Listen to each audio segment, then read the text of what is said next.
إن الحمد لله نحمده ونستعينه ونستغفره ونعوذ بالله من شرور أنفسنا وسيئات أعمالنا من يهده الله فلا مضل له ومن يضلل فلا هادي له وأشهد أن لا إله إلا الله وحده لا شريك له وأشهد أن محمدا عبده ورسوله فإن أصدق الحديث كتاب الله وأحسن هدى محمد صلى الله عليه وسلم அளவுக்கு அருளாளனும் இணையில்லா கிருபையினுடைய அல்லாஹ் ஜல்ல சுப்ஹானஹு வ தஆலாவை போற்றி புகழ்ந்து அவருடைய இறுதி தூதர் மாமனிதர் முஹம்மது ஸல்லல்லாஹு அலைஹி வஸல்லம் அவர்கள் மீதும் அன்னவர்களது வாழ்வையும் வழிமுறையையும் பின்பற்றி நடக்கின்ற நம் அனைவர் மீதும் அல்லாஹ்வின் அருளும் கருணையும் என்றென்றும் உண்டாகுமாக. புனித ஜும்மா கடமையை நிறைவேற்றுவதற்காக நாம் இந்த இறை இல்லத்திலே அமர்ந்திருக்கிறோம். இன்றைய ஜும்மா உரையிலே ஒரு மகிழ்ச்சியான இல்லம் எப்படி இருக்க வேண்டும், இந்த மகிழ்ச்சியை நாம் எப்படி பெற்றுக்கொள்ள முடியும், மகிழ்ச்சியை இல்லாமலாக்குகிற அம்சங்கள் என்ன என்ற விடயங்களை சுருக்கமாக தெளிவுபடுத்தலாம் என்று நினைக்கின்றேன். ஒரு மனிதனுடைய வாழ்க்கையில் வீடு என்பது மிக முக்கியமான ஒரு இடத்தை வகிக்கிறது. இந்த வீட்டிலே தான் ஒரு மனிதன் எல்லா விதமான சந்தோஷங்களையும் அனுபவிக்கிறான். அவனுடைய சுதந்திரம், பிள்ளைகளுடைய சுதந்திரம், இதே மாதிரி வீட்டில்தான் அவனுடைய மகிழ்ச்சி, இல்லற வாழ்க்கை, மனைவியுடைய குடும்பத்தினர், கணவனுடைய குடும்பத்தினர் என்று சொல்லி எல்லோரும் ஒன்று கூடுகின்ற மகிழ்ச்சியை மகிழ்ச்சியாக வெளிப்படுத்துகின்ற அனுபவிக்கின்ற இடமாக வீடு காணப்படுகின்றது.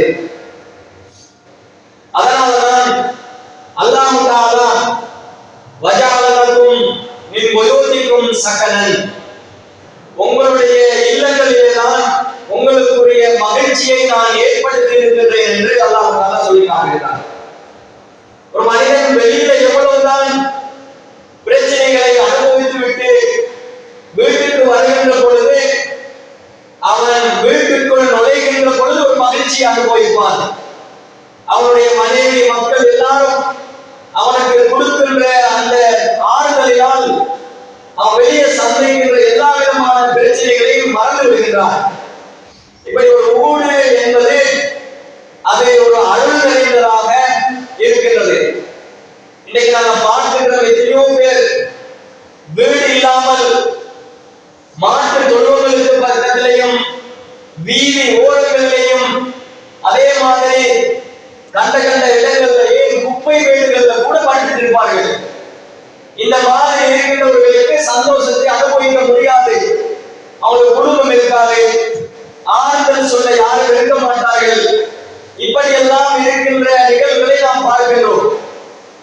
அப்ப இப்படி இருக்கின்றவர்களுக்கு நாம் அவர்களுடைய சந்தோஷங்களை பார்க்கின்ற பொழுது உண்மையிலே சந்தோஷமாக அவர்கள் இருக்க மாட்டார்கள். வீதி ஓரங்களில் எத்தனையோ விதமான துன்பங்களை அனுபவித்துக் கொண்டிருப்பார்கள். ஆனால் வீடு என்பது ஒரு இறை அருள் நிறைந்த ஒரு இடம்.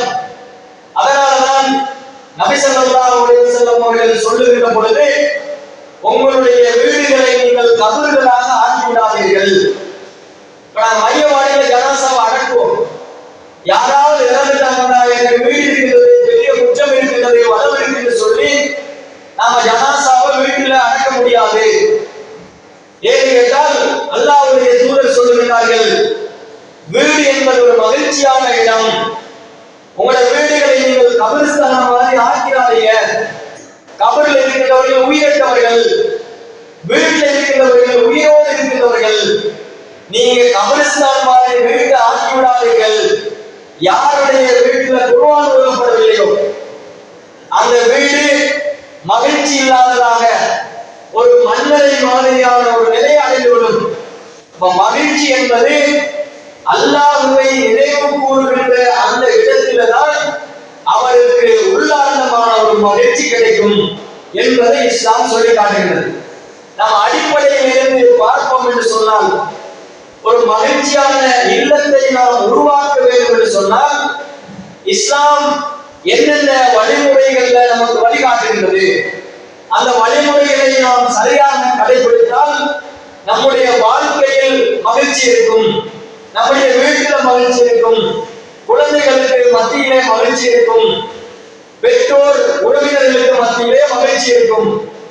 இந்த மாதிரியான மகிழ்ச்சியை வரவழைத்துக் கொள்வதற்கு இஸ்லாம் திருமணத்திலிருந்து அடிப்படையாக சொல்லி வருகிறது. ஒரு மகிழ்ச்சியை நாம் ஏற்படுத்த வேண்டும் என்று சொன்னால் அடிப்படையிலிருந்து அந்த மகிழ்ச்சிக்கான வழிகளை நாம் தேட வேண்டும். அந்த வழியை சரியான முறையில் அமுல்படுத்தினால் நம்முடைய வாழ்க்கையில மகிழ்ச்சியை நாம் பெற்றுக் கொள்ளலாம். நிறைய பேர் மகிழ்ச்சி இல்லாமல் அலைகிறார்கள். ஏன் மகிழ்ச்சி இல்லாமல் அலைகிறார்கள் என்று சொன்னால், சிலவங்களை நம்ம சந்திப்போம், வீட்டுல இருந்தா எப்ப பார்த்தாலும் நொய் நொய் இருக்குது, வீட்டுல ஒரு சந்தோஷமே இல்லை, மனைவியால சந்தோஷம் இல்லை, வாப்பா ஒரு பக்கம் தொந்தரவா இருக்கிறாரு, இப்படி சொல்லி வீதி ஓரங்கள்ல வந்து கடை தெருவுல வந்து உட்கார்ந்து காய்ச்சிட்டு இருப்பார்கள். இல்லாட்டி யாரையாவது கண்டு எனக்கு கொஞ்சம் கவுன்சிலிங் பண்றீங்களா, எனக்கு ஒரு அமைதியை கிடைக்கவில்லை இப்படின்னு சொல்லுகின்றவர்களை பார்க்கிறோம். ஏன் இந்த மகிழ்ச்சி இல்லாமல் போகுது என்று சொன்னால், ஒரு மனிதன் திருமணம் செய்கின்ற பொழுது அந்த மகிழ்ச்சிக்காகத்தான் அவன் திருமணம் செய்கின்றான். நபி ஸல்லல்லாஹு அலைஹி வஸல்லம் அவர்கள் சொல்லுகிற பொழுது, துன்கஹுல் மர்ஆ லிஅர்பஇன், ஒரு பெண் 4 விடயங்களுக்காக திருமணம் செய்யப்படுகிறார். இது ஆணுக்கும் பொருந்தும். ஒரு ஆண் திருமணம் செய்வதற்கு பெண் எப்படி ஆணை திருமணம் செய்வதற்காக தேர்வு செய்ய வேண்டும், அதே மாதிரி ஒரு பெண்ணை எதற்காக திருமணம் செய்ய வேண்டும் என்பது இஸ்லாம் சொல்லித் தருகிறது. அப்ப ஒன்று, அவருடைய பணத்திற்காக, மாளிகா, ஒரு நல்ல செல்வ செழிப்பான இடத்தில் ஒரு பெண் வாழுகிறாள், அந்த பெண்ணை வைத்து திருமணம் செய்யலாமா என்று கேட்டால் செய்யலாம். இஸ்லாம் அதற்கு அங்கீகாரம் கொடுத்திருக்கிறது. அதே மாதிரி ஒரு பெண் நல்ல அழகாக இருக்கிறாள், அவளையும் திருமணம் செய்யலாம். அழகுக்காக வேண்டி ஒரு பெண் திருமணம் செய்யப்படுகிறாள். இன்னொன்று, ஒரு நல்ல குடும்பமாக இருக்கும், அவருடைய பாரம்பரிய வரலாற்றை பார்த்தோம் சொன்னால் ஊர்ல நல்ல அந்தஸ்தை பெற்றிருப்பார்கள், அல்லது சமூகத்துல அந்தஸ்தை பெற்றிருப்பார்கள், நல்ல வாப்பா அம்மா அவருடைய குடும்பம் எல்லாம் நல்லா இருப்பாங்க. இந்த மாதிரி அந்தஸ்தை பார்த்து ஊர்ல மரியாதை உள்ள குடும்பத்தில் திருமணம் செய்யலாமான்னு கேட்டால் திருமணம் செய்யலாம். இதே மாதிரி நபி ஸல்லல்லாஹு அலைஹி வஸல்லம் 4 காரணங்களை சொல்லிட்டு, இந்த 3 காரணங்களை உட்படுத்தி சொல்லிட்டு 4வது ஒரு காரணத்தை சொல்லுகிறார்கள். உன மகிழ்ச்சி எங்க இருக்குன்னு கேட்டால், பதுவர் விதாத்தின் மார்க்க அறிவுள்ள ஒழுக்கம் உள்ள கற்புள்ள பெண்களை நீங்கள் திருமணம் செய்து கொள்ளுங்கள். இது 3 அம்சமும் இருந்து 4வதாக இந்த மார்க்க வரையறைகளை பேணுகின்றவராக இருந்தால் அவளை நீங்கள் திருமணம் செஞ்சிட்டீங்கன்னா ஓகே. இந்த ஏற்கனவே உள்ள 3 அம்சமும் இல்லை, ஆனா அவளிடம் நல்ல ஒழுக்கம் இருக்கிறது, நல்ல குணம் இருக்கிறது. இன்னைக்கு நாம் இளைஞர்களை பார்க்கிறோம், சந்தோஷத்தை எங்க தொலைக்கிறார்கள் என்று சொன்னால், அல்லாஹ்வுடைய தூதர் சந்தோஷத்தை பெற்றுக் கொள்வதற்கான வழியை அழகாக சொல்லி தந்ததற்கு பின்னால் எங்க போய் தேடுகிறார்கள்? அழகா இருந்தால் தேடுகிறார்கள், வெள்ளையா இருக்கிறது பார்க்கிறார்கள், அதே மாதிரி பொருளாதாரத்தை பார்க்கிறார்கள், குடும்ப பாரம்பரியத்தை பார்க்கிறார்கள். இதெல்லாம் பார்க்கத்தான் வேணும். ஆனா மகிழ்ச்சியை எங்க தொலைக்கிறார் என்றால், பணத்துக்காக நீ வந்தவன்தானே என்று சொல்லி மனைவி அவனை மதிக்க மறுக்கிறாள். அந்த இடத்துல அவர் சந்தோஷத்தை இழக்கிறார். இரண்டாவது, எங்களுடைய குடும்ப பாரம்பரியத்தை தான் நீங்க வந்தீங்க, அப்படின்னு சொல்லி சொல்லாவிட்டா கூட மனசுல நினைச்சிருவாங்க, காசுக்கு வந்தவன் தானே அப்படின்னு சொல்லி நினைப்பார்கள். அதே மாதிரி வேற வேற தேவைகளை மையமாக வைத்து புற கவர்ச்சிகளை வைத்து யாராவது பெண் தேடினான்னு சொன்னால் அவன் மகிழ்ச்சியை இழக்கிறான். ஆனா கருப்பா இருந்தால் கூட தோலை விட அவள் நல்ல பண்பாடு உள்ளவளாக இருக்கின்றாள், குடும்ப பாங்கான பெண்ணாக இருக்கின்றாள், இரக்கம் உள்ளவளாக இருக்கின்றாள் என்று சொல்லி மார்க்க வரையறைகளை பேணுகின்றாள். ஒரு ஆலிமாவாக இருப்பாள் அல்லது ஒரு படித்தவளாக இருப்பாள், நல்ல கற்பொழுக்கம் உள்ளவளாக குடும்ப பாங்கான பெண்ணாக இருப்பாள். இவளை திருமணம் செய்யவன் சந்தோஷம் அடைகின்றான். பொருளாதாரத்தில் கிடைக்காத சந்தோஷம், குடும்ப பாரம்பரியத்தில் கிடைக்காத சந்தோஷம், வம்சா வழிகளில் கிடைக்காத சந்தோஷம் இந்த மார்க்க வழிகளில் கிடைக்குது. அவன் என்ன நினைப்பா, நல்லா படிச்சிருக்கிறாள், மார்க்கத்தை படிச்சிருக்க வேண்டும் இல்லையா, மார்க்கத்தை மட்டுமல்ல உலகவியலையும் படிச்சிருப்பாள், உலகியல் தெரிஞ்ச அவள் உளவியலும் தெரிஞ்சவளாக இருப்பாள். கணவனுடைய பொருளாதாரத்திற்கு ஏற்றவாறு என்னுடைய வாழ்க்கையை அமைக்கணும்னு நினைப்பாள், ஆடம்பரங்களை தவிர்ப்பாள். அவருடைய ஒவ்வொரு கட்டத்திலையும் இஸ்லாம் வெளிப்படுத்தும், இந்த வரையறைகளை மீறி போகக்கூடாது. கணவனுடைய பேச்சு மீறி நான் தாய் தந்தையாக இருந்தால் கூட கணவனுடைய பேச்சை மீறி நான் நடக்கக்கூடாது. எனக்கு சந்தோஷம் முக்கியம், கணவனுடைய அயரான உழைப்பு எனக்கு முக்கியம், அவருடைய தன்மானத்தை நான் பாதுகாக்கணும்.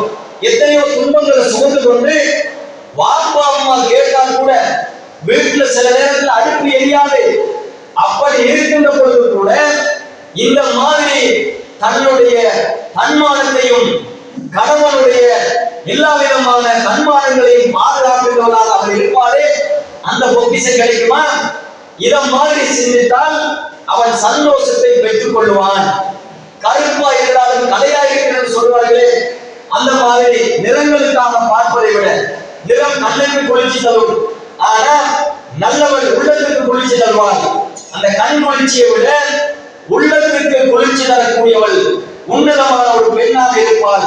அந்த வீட்டுல பாத்தீங்கன்னா 2 நாளைக்கு அடுப்பு எரியாது. கணவனுடைய பொருளாதாரம் கம்மியாக இருக்கும், குறைவாக இருக்கின்ற பொருளாதாரத்துள்ள வாழணும். எல்லா விதமான ஆடம்பரங்களை அகற்றி வைத்துவிட்டு அவனுக்கு கொடுக்க வேண்டிய சந்தோஷத்தை கொடுப்பாள். அல்லாஹ்வுடைய தூதர் என்ன சொன்னார்கள்? நான் சுஜூது செய்வதற்கு யாருக்காவது பெண்ணுக்கு ஒன்று ஏவுவதாக இருந்தால் ஒரு பெண் கணவனுக்கு சுஜூது செய்வதற்கு நான் ஏறி இருப்பேன். ஆனா இஸ்லாம் தடை செய்து விட்டது, அல்லாஹ்வுக்கு மாத்திரம் சுஜூது செய்யணும். இந்த வார்த்தையுடைய அர்த்தம் என்னன்னு சொன்னால், ஒரு திருமணம் நடந்ததற்கு பின்னால் தாய் தந்தையை சார்ந்து வாழுகின்ற ஒரு பெண் கணவனோடு வாழ வருகின்ற பொழுது வாப்பா அம்மா கொடுக்கக்கூடாது. அவங்க விலை கொடுக்கின்ற பொழுதுதான் அவங்க என்ன செய்யணும், 2 பக்கத்திலையும் மூத்தவங்க இருந்து அந்த பிரச்சனையை தீர்க்கணும். இப்படி மூத்தவர்கள் இவருடைய வாழ்க்கையின் சந்தோஷத்தை கவனத்தில் கொண்டு வழிநடத்துவார்கள் என்று சொன்னால் நிச்சயமாக காலி போட்டுக்கு போக தேவையில்லை, கவுன்சிலிங் தேவையில்லை. இந்த மாதிரி நாங்கள் ஒரு பெண்ணை வழிநடத்தி இருக்கின்றோமா, குடும்பங்களை வழிநடத்தி இருக்கிறோமா, மூத்தவர்கள் 2 பேர் இருக்கணும், நியாயத்தை பேசணும், இதை செய்யல. அப்ப என்ன செய்யற, வாப்பா அம்மா பெற்று வீட்டுல மூக்க நுழைக்கிறது. அப்ப அவங்க சந்தோஷத்தை என்ன செய்யறாங்க, இவர வாப்பாட பக்கம் சாயிறான், கணவன் நீங்க உங்க குடும்பத்துல பக்கம் சாயிறீங்க. இப்படி 2 பேருக்கு வழியில பிரச்சனை வருவதற்கு மையமாக சில குடும்பங்கள் இருக்கு. அப்ப அல்லாஹ்வுடைய தூதர் என்ன சொல்றாங்க, வாப்பா அம்மாவுக்கு கட்டுப்படணும். எந்த அளவுக்கு கட்டுப்படணும் இஸ்லாம் வரையறை வச்சிருக்கிறது. ஒரு பெண்ணாக இருந்தால் அவள் திருமணம் செய்ததற்கு பின்னால் கணவனோடு அருமையாக நடந்து கொள்ள வேண்டும் என்பதை இஸ்லாம் சொல்லித் தருகிறது. நான் சுஜூது செய்வதற்கு ஏவுவதாக இருந்தால் லவ் குந்து ஆமிர அஹதன் அன் தஸ்ஜுத என்று ரசூல் ஸல்லல்லாஹு அலைஹி வஸல்லம் சொல்லுகிற வாசகத்தை பாருங்கள். இப்ப கணவன்கிட்ட கேட்காம அவன் வெளியே போக கூடாது, கணவன்கிட்ட கேட்காம செலவு செய்யக்கூடாது. வாப்பா உம்மாவுக்கு கொடுப்பதாக இருந்தால் கூட கணவன் அனுமதி வேண்டும். இப்படியெல்லாம் ஒரு மகிழ்ச்சியான குடும்பம் வாழ்வதற்கு அடிப்படையான உளவியல் ஆலோசனைகளை இஸ்லாம் தருகிறது. இந்த இடத்துலதான் நம்முடைய சமுதாயம் தவறுகிறது. இன்னைக்கு எத்தனை விதமான பிரச்சனைகளால் காலி கோடுகள், அற்பமான பிரச்சனை, உம்மாவுக்கு கொஞ்சம் அரிசி கொடுத்தது பிரச்சனை, வாப்பாவுக்கு கொஞ்சம் காசு கொடுத்தது பிரச்சனை. இந்த சின்ன சின்ன பிரச்சனைகளால குடும்பம் எந்த அளவுக்கு ரோட்ல பேசி இந்த பிரச்சனை நாடுகிற அளவுக்கு போயிருக்கு. சில நேரத்துல உமாமார் எப்படி இருக்கிறார்கள் சொன்னார், பெண் சைட்ல உள்ள உமாவை பார்த்தா அவங்க சில நேரத்தில் மாமியார் பிள்ளைகளாக இருப்பார்களே, அந்த சொந்த பிள்ளையோட கூட எப்படி நடந்து கொள்ளணும்னு தெரியாது. மாமியாரோடு நடந்து கொள்ற மாதிரி நடந்து கொள்வார்கள். மாமியாரோட மருமகள் எப்படி நடக்கணும், மாமியார் எப்படி நடக்கணும் இஸ்லாம் வழியை காட்டுது. அப்ப அடிப்படையாக சந்தோஷத்தை தேடுவதாக இருந்தால் இஸ்லாம் என்ன சொல்லுகின்றது? 3 அம்சங்களை சொல்லிட்டு 4வது அந்த மார்க்க வரையறைகளை ஒழுக்க மாண்புகளை பேணி வாழுகின்ற ஒரு பெண்ணாக இருந்தால் அவன் என்ன செய்வான்? இஸ்லாத்தின் நிழலில் ஒவ்வொன்றை சிந்திப்பான். தனக்கு வருகின்ற சோதனைகளை எப்படி எடுத்துக்கொள்வான்? நான் பொறுமையா நடந்துக்கணும்னு இருப்பாள். இந்த மாதிரி பொறுமை பண்போடு நடக்கின்ற பொழுது அந்த வீட்டுல இழவு நடந்தால் கூட, மரணம் நிகழ்ந்தால் கூட சந்தோஷம் அங்கே மேலோங்கி காணப்படும். இதுக்கு ஒரு நல்ல ஒரு சம்பவம்.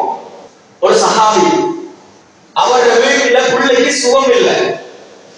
அவர் வெளியே வேலைக்கு போயிட்டாரு. போகும்போது பிள்ளை நல்லாவே சுகீனமாக இருக்குது. திரும்பி வாராரு. மனைவி கணவனுக்குரிய எல்லா விதமான பணிவிடைகளையும் செய்கின்றார். உணவு பரிமாற்றம் எல்லாம் செய்கிறார்.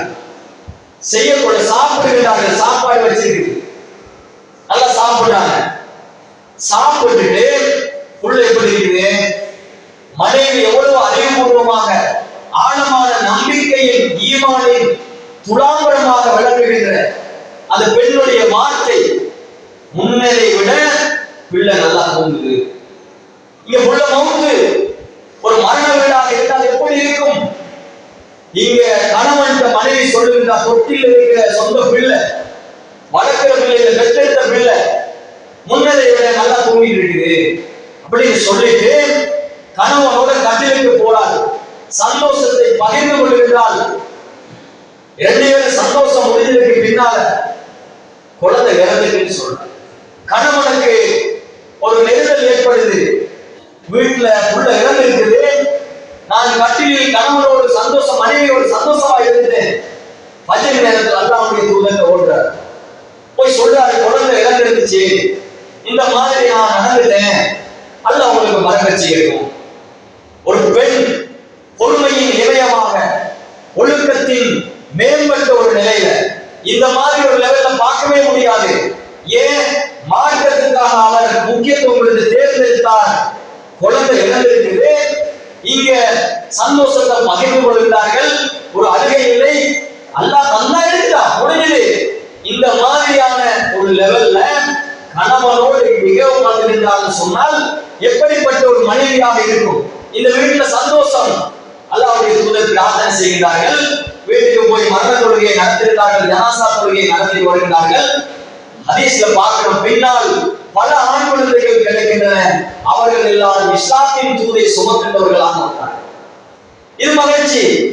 அப்ப இந்த மாதிரி நீங்க நடந்து கொள்ளுங்கன்னு சொல்லி இஸ்லாம் எங்களுக்கு சொல்லி தந்த மகிழ்ச்சி எங்க தொலைக்கிறாங்க? அற்பமான உலக இன்பங்களுக்காக தொலைக்கிறோம். என்ன நம்பிக்கை இருந்துச்சு? இந்த கணவனை அல்லாஹ் தந்தான், கணவனுக்கு நல்ல மனைவி கிடைச்சிருக்கிறாள், குழந்தைய தந்தவன் ரப்பல் ஆலமீன், அதை எடுக்கின்ற அதிகாரம் அவனுக்கு இருக்குது, எடுத்துட்டான், முடிஞ்சது. இன்னாலில்லாஹி வ இன்னா இலைஹி ராஜிஊன். இங்க மனுஷனுடைய உள்ளத்துல உளரீதியான ஒரு தாக்கம் வராது, மனநிலை சமநிலை பேணப்படும். அதனால உளவியல் ரீதியாக அவன் எந்த விதமான பாதிப்புக்கும் ஆளாக மாட்டான். இப்ப இஸ்லாத்தினுடைய வரையறைகளை யார் பேணி நடக்கிறார்களோ அங்கு அமைதி நிலவும். இந்த மாதிரி முதல் கட்டமாக இஸ்லாமிய வரையறை எந்த வீட்டுல பேணப்படுகிறதோ அங்க அமைதி நிலவும் என்பதை, மகிழ்ச்சி, அதாவது மகிழ்ச்சி தழுவை என்பதையும் இஸ்லாத்தினுடைய வரலாற்றை பார்க்கின்ற பொழுது கண்டுகொள்ளலாம். அதே மாதிரி எங்க மகிழ்ச்சியை தொலைக்கிறார்கள் என்று சொன்னால், இந்த மாமா மாமி மருமகள் இந்த மாதிரி இடங்கள்ல தான் ஒரு பெண் வருகிறாள் திருமணம் செய்து. இவர் திருமணம் செய்து அடுத்த வீட்டுக்கு போயிருப்பா சின்ன காலத்துல. அப்ப எவ்வளவு அச்சு உணர்வோடு போயிருப்பா, தெரியாத இடம், கணவனை முன்ன பின்ன தெரிஞ்சிருக்காது, பேசி திருமணம் நடந்திருக்கும், புதிய சூழல்,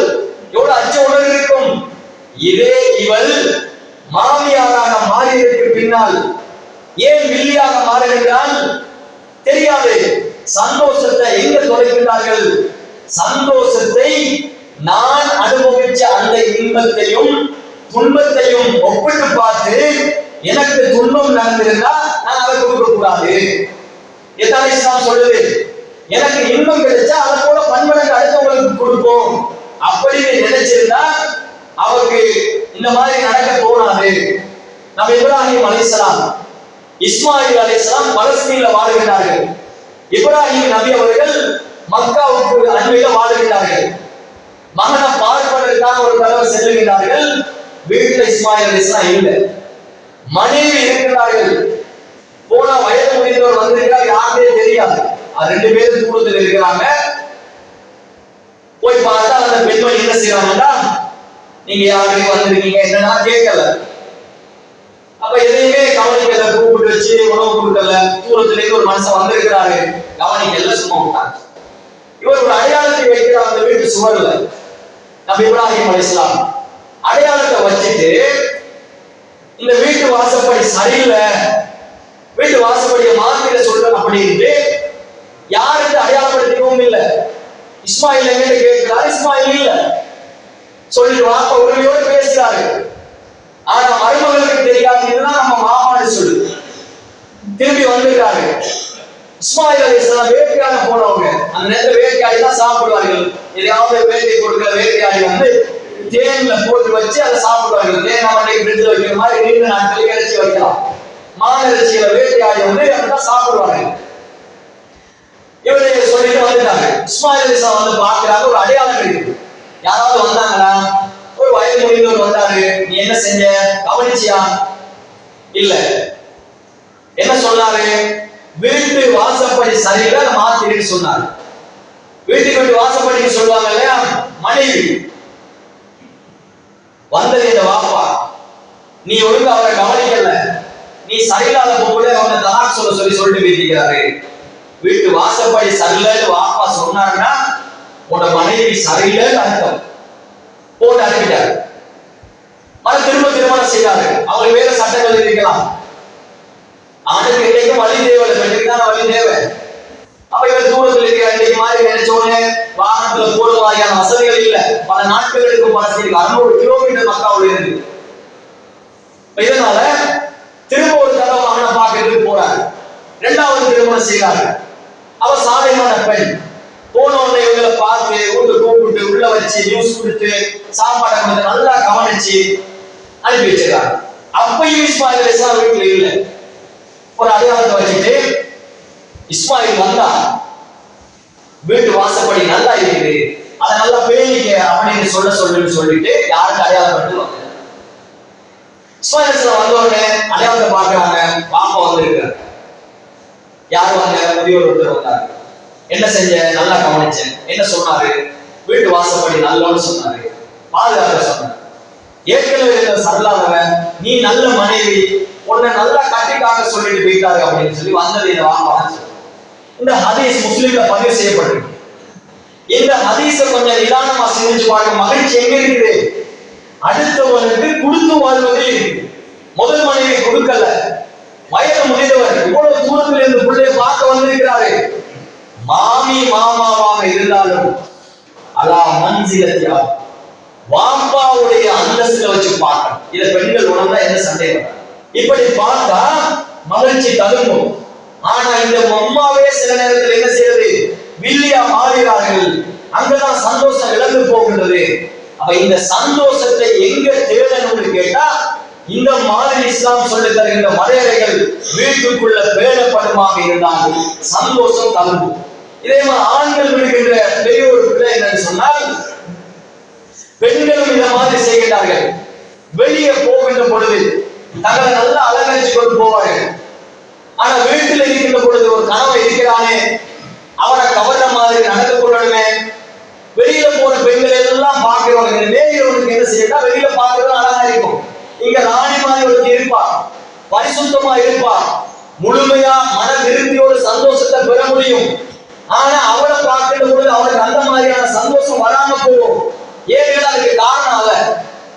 ஏன்னா வெளியே போகின்ற பொழுது அந்த மாதிரி எல்லா விதமான அலங்காரங்களை செஞ்சுட்டு போறவ தந்த கணவனுக்காக அலங்கரித்துக் கொள்ள மாட்டார். இத மாதிரி ஆண்களும் இருக்கிறார்கள். தந்த மனைவிக்கு நான் எப்படி நடந்து கொள்ளணும்னு தெரியாதனால சந்தோஷத்தை இழக்கிறார்கள். அவ்வளவு அற்புதமாக குடும்ப வாழ்க்கையில் ரப்புல் ஆலமீன் வைத்திருக்கிற அவருடைய அற்புதங்களை வெளிப்படுத்துகிற அந்த வாழ்க்கையின் வெளிப்பாட்டில் சந்தோஷத்தை தொலைத்துவிட்டு மனநோயாளிகளாக அலைவதை நாங்கள் பார்க்கிறோம். சல்மான் இப்னு ஃபாரிஸ் என்று சொல்லக்கூடிய நபித்தோழர், அபூ தர்தா என்று சொல்லக்கூடிய ஒரு மதீனாவாசி, ஹிஜ்ரத் வந்ததற்கு பின்னால 2 பேரையும் அல்லாஹ்வுடைய தூதர் நண்பர்களாக மாற்றினார்.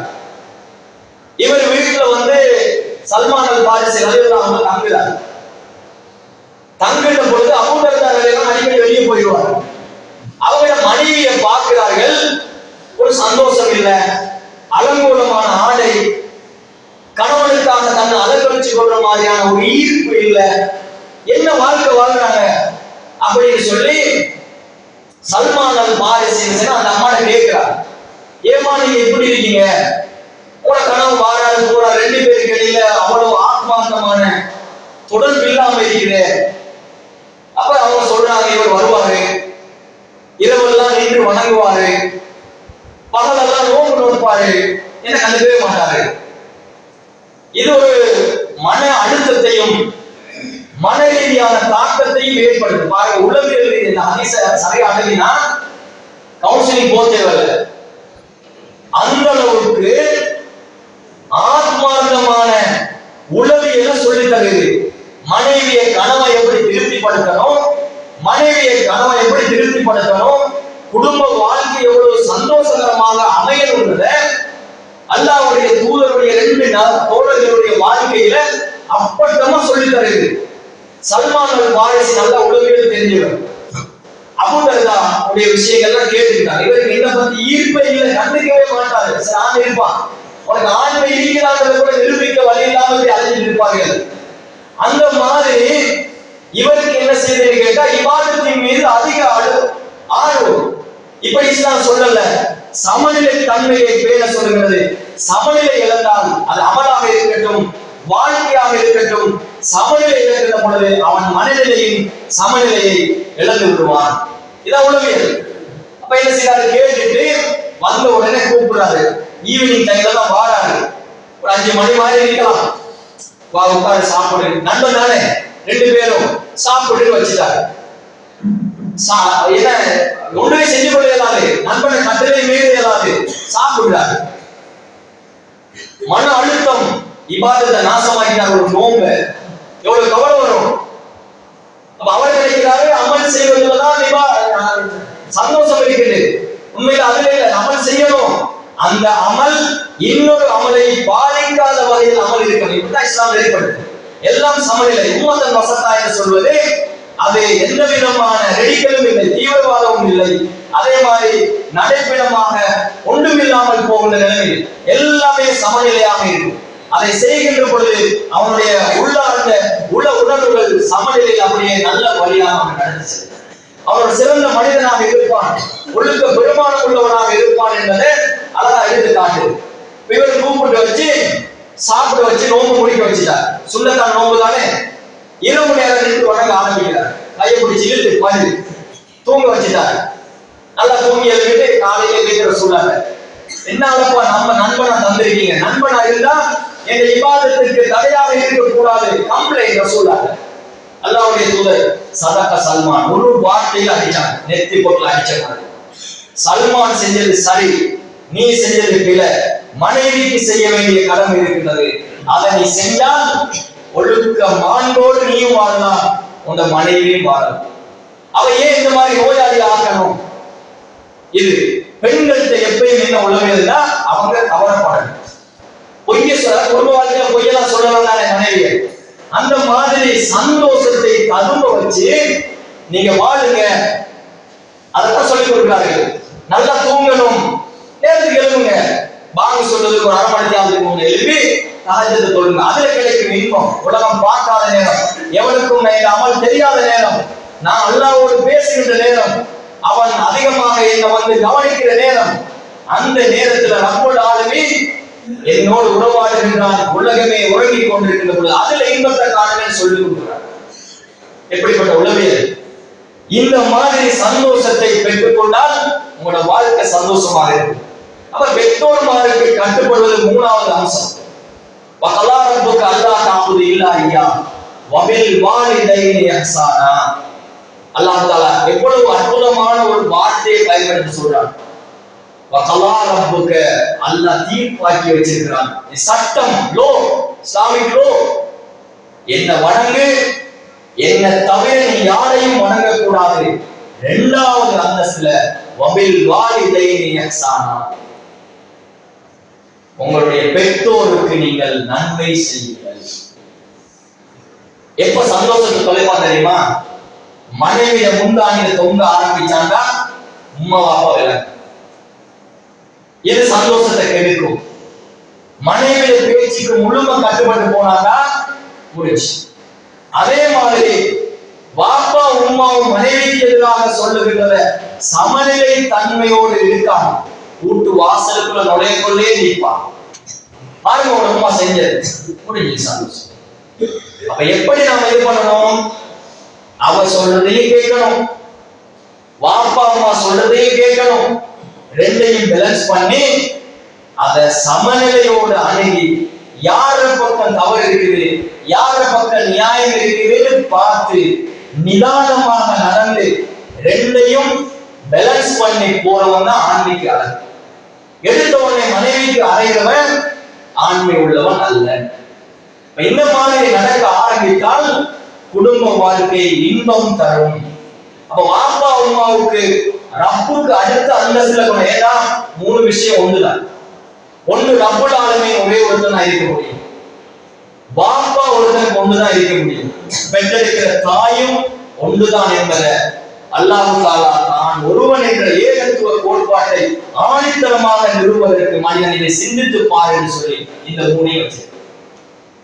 பாப்பா ரெண்டு இருக்கலாம், ஆனா எத்தனையோ பேர் கடவுள் ரெண்டு இருக்குன்னு உன்னை பெற்றவனே ரெண்டு இருக்க முடியாதுன்னு சொன்னாலும் படைத்தவன் எப்படி இரண்டு இருக்க முடியும் என்பதை சிந்திச்சுப்பான்.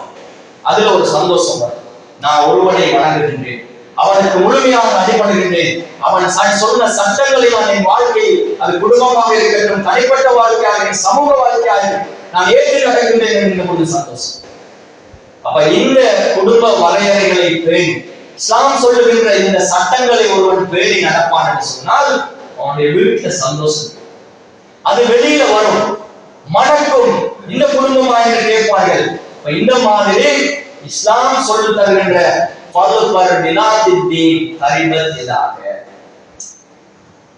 மார்க்கத்துல இருக்குது சந்தோஷம். அதை வெட்டி என்றா நீ மண்ணாகி போய் விடுவாய் என்பதை, நாசமாய் போய் விடுவாய் என்பதை ரசூல் ஸல்லல்லாஹு அலைஹி வஸல்லம் அவர்கள் மிக தக்குவார்த்தமாக சொல்லி தந்திருக்கிறார்கள். எனவே மகிழ்ச்சி வீட்டுக்குள்ளதான் இருக்கின்றது. அந்த மகிழ்ச்சியை தேடி எங்கும் போக தேவையில்லை. அந்த வீட்டுக்குள் இஸ்லாம் வாழ்வாக இருந்தால் அது உன்னதமான ஒரு மகிழ்ச்சியாக இருக்கும். அத்தகைய மகிழ்ச்சி மிக்க குடும்பங்களை உருவாக்குவதற்கு நாம் அனைவரும் முயற்சிக்க வேண்டும் என்று கேட்டு